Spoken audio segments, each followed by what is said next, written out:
Hello children, I hope you're all well. We've only got one more week left of our amazing Wild Things topic. Have you all enjoyed it? Personally, I have loved this topic. I think it's been really fun and it's been such a shame that you're not all in school for it. But I think you've all worked really hard. You've done some amazing work. You've been working so hard at home with your grown-ups and we've loved getting your emails and seeing what you've been up to. Now, because it's our final week of doing Wild Things, I thought I would share with you a book of mine from home, and it's called Dragon Post. It's a very special book, a story all about a little boy who has a dragon at his house. He needs some help with it because it's very hard to look after, so he writes some different letters and gets replies back. Would you like to hear it? Okay, let's read the story together and then I've got a special challenge for you. Dragon Post by Emma Yarlett. One day I found a dragon.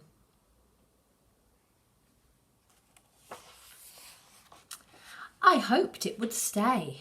I'd always rather wanted a dragon, but this little dragon looked like it might set fire to the house, so I did the obvious thing. I wrote to the fire brigade. They would know what to do. Can you see the little boy has written his letter and it says, help, help. Finally, I got a letter back. I dried it off and opened it. Shall we open it? Look, it's addressed to Alex, 28 Draco Way, Beaconwood, B87 URN. Let's have a look inside. It's a letter from the fire brigade. Dear Alex, goodness me, a baby dragon in your house? Crikey, it must be lost. As well as being really scary, dragons are a serious fire hazard, especially young dragons. If you have to keep it, and I really think you should not, then make sure it is moist at all times. You never know when it might erupt into flames. Golly, just thinking about it is bringing me out in a sweat. Hang on. Phew, I just had to dunk myself in a bucket of cold water to calm down. I suggest you do the same with the dragon. Douse it in water right away. Yours frightfully, Henry Drant. P.S. Crikey! Oh, so he thinks you need to keep the dragon wet to stop it from bursting into flames. I wonder how he'll do that. What do you think?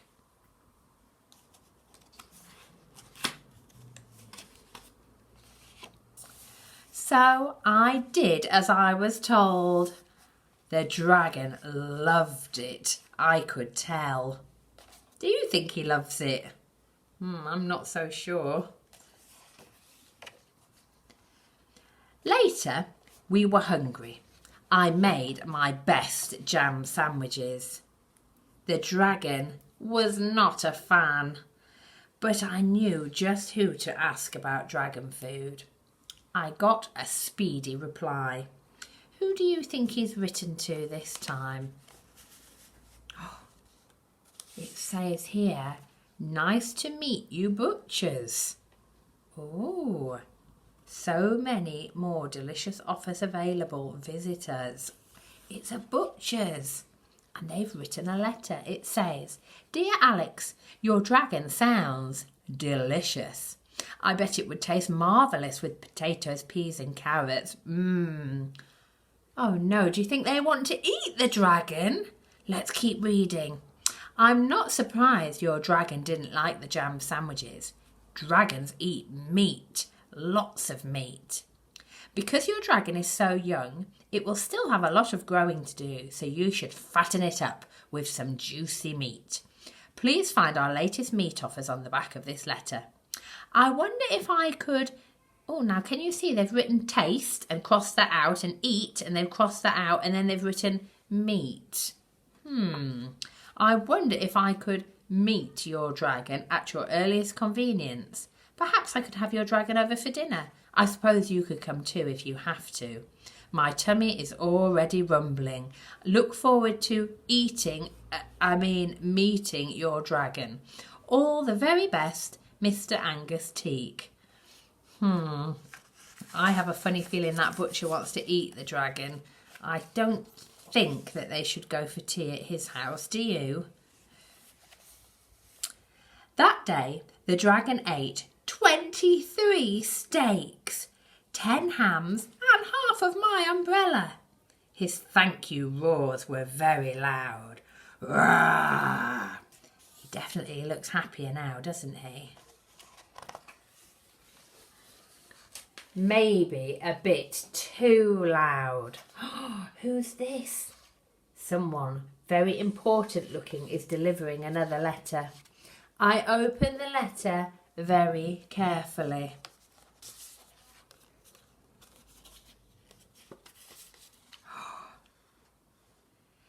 Dear Master Alexander of Draco Way, we are writing to you as legal representatives for your neighbour, Mrs. Arabelle Smirk.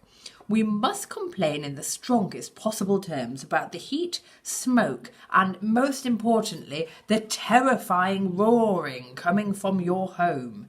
Our client is not sure what you are up to, but it must be something very naughty, and whatever it is, she wholeheartedly does not approve. It is so noisy that it is upsetting her rock collection and making her potted plants sad. Our client does not like this very much. Please take steps to correct this problem as soon as possible. Understand that if you do not, we will be taking further legal action. Yours legally, Petrodantic and P. Nickety. Oh dear, Alex has had a letter from the solicitors that the neighbours have complained about the noise. He's looking a bit worried, isn't he? We said sorry to next door, and my dragon tried to be quiet, but it's hard when you're so big in such a little house. We needed professional help. I wonder who they're going to write to this time. I wrote another letter.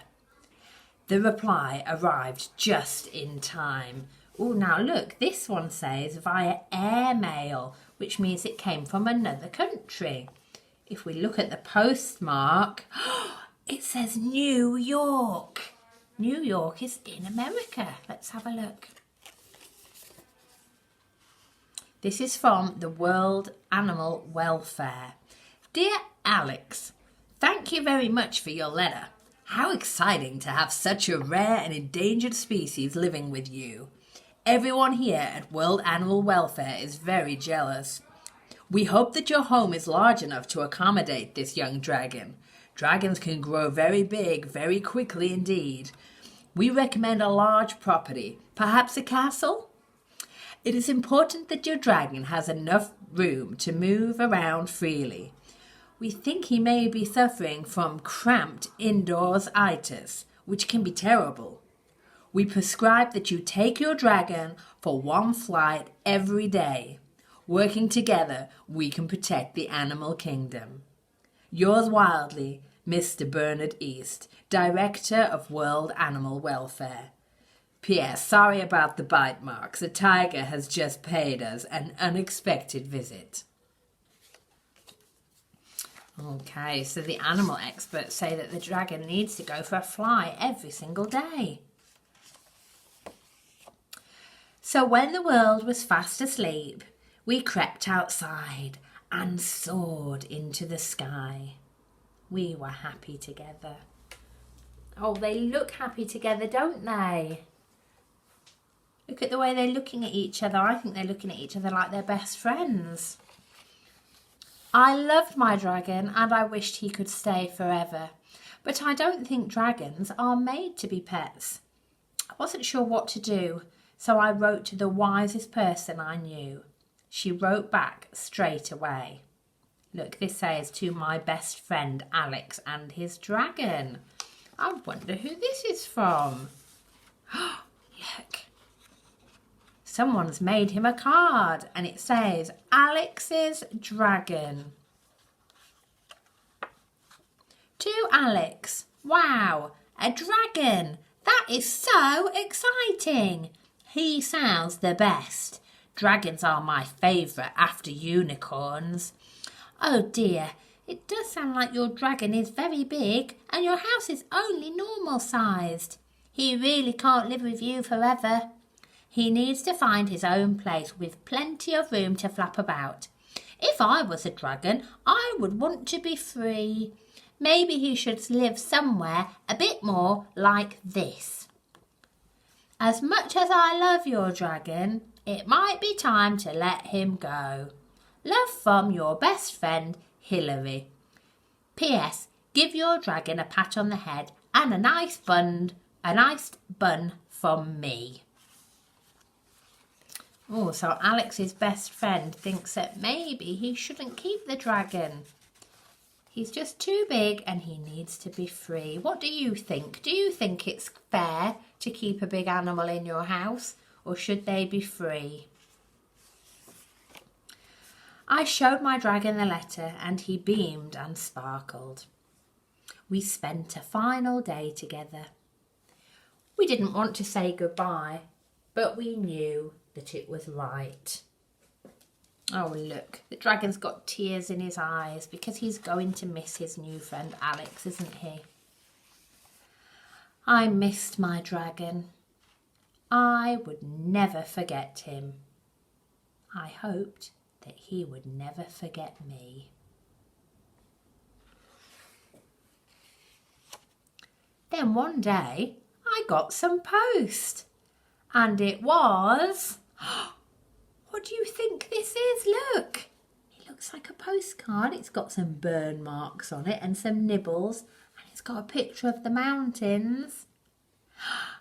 It was Dragon Post. The end. Did you enjoy that story? It was great, wasn't it? I don't think I would fancy having a pet dragon though. That looked really hard work. I think definitely stick to a dog or a cat. They're a much easier pet than a dragon, aren't they? So, do you remember I said I've got a challenge for you? Are you up for it? Great. Okay. Your challenge this week is to become a letter writer, like Alex in our book. Remember, he wrote the letters and then people wrote back to him, didn't they? Well, I would like you to send a letter to somebody. Now, personally, I love getting a letter. People don't write letters that much anymore because they send messages on their phone and they send emails.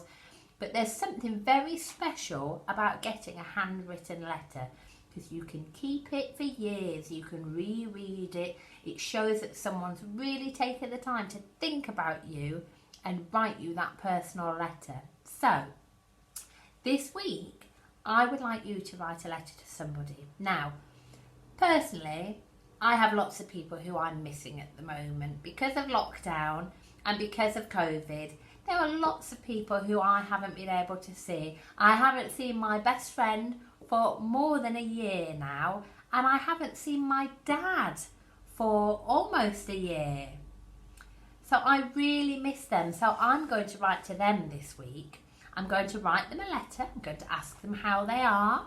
What have they been up to?